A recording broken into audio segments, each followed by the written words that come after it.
KTN Maharashtra न्यूजमध्ये आपले हार्दिक स्वागत। आपण पाहत आहात केटीएन महाराष्ट्र न्यूज। काही ठळक बातम्या। महात्मा फुले जयंती व डॉक्टर बाबासाहेब आंबेडकर यांच्या संयुक्त जयंतीनिमित्त किणवटमध्ये पाणपोईचे उद्घाटन। माजी नगराध्यक्ष के मूर्ती यांचा स्तुत्य उपक्रम। किणवट भारतरत्न डॉक्टर बाबासाहेब आंबेडकर आणि क्रांतीसूर्य महात्मा ज्योतिबा फुले यांच्या संयुक्त जयंतीचे औचित्य साधून माजी नगराध्यक्ष के मूर्ती यांच्या सौजन्याने किणवट येथील त्रिमूर्ती फोटो स्टुडिओसमोर पाणपोईची स्थापना करण्यात आली आहे। या पाणपोईचे उद्घाटन नगराध्यक्षा सुजाता विनोद एंड्रेलवार यांच्या हस्ते उत्साहात संपन्न झाले। नगराध्यक्षांचे आवाहन।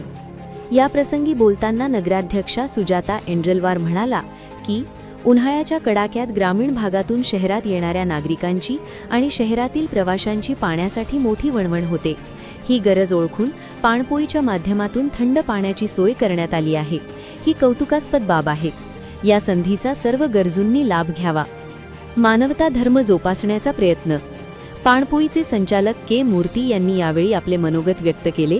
ते म्हणाले की ऐन उन्हाळ्यात शहरात पिण्याचे थंड पाणी मिळणे दुरापास्त झाले आहे। आजच्या काळात माणुसकी हरवत चालली असली तरी मानवता धर्म जोपासण्यासाठी आम्ही गेल्या 6 वर्षांपासून सातत्याने हा उपक्रम राबवत आहोत। तहानलेल्यांना पाणी देणे हे सर्वात मोठे पुण्य आहे असे मानून सर्वांनी या सुविधेचा लाभ घ्यावा। मान्यवरांची उपस्थिती। या उद्घाटन प्रसंगी काँग्रेसचे तालुकाध्यक्ष के सूर्यकांत रेड्डी, उपनगराध्यक्ष हसन लाला, किणवटचे पोलीस निरीक्षक गणेश कराड, पवार स्वामी, अखिल खान, शिराजजी जिवानी, राजू टारपे, फुलाजी गडड, प्रमोद पोहरकर, शुभम शिंदे, नरेश मूर्ती, संजय कोटुरवार, अंबादास मोहोर्ले, शरद कोत्तापेल्लीवार यांच्यासह शहरातील अनेक मान्यवर व नागरिक मोठ्या संख्येने उपस्थित होते। संपादक आनंद भालेराव, किणवट टुडे न्यूज, किणवट, नांदेड। परिसरातील घडामोडी पाहण्यासाठी पाहत रहा केटीएन महाराष्ट्र न्यूज।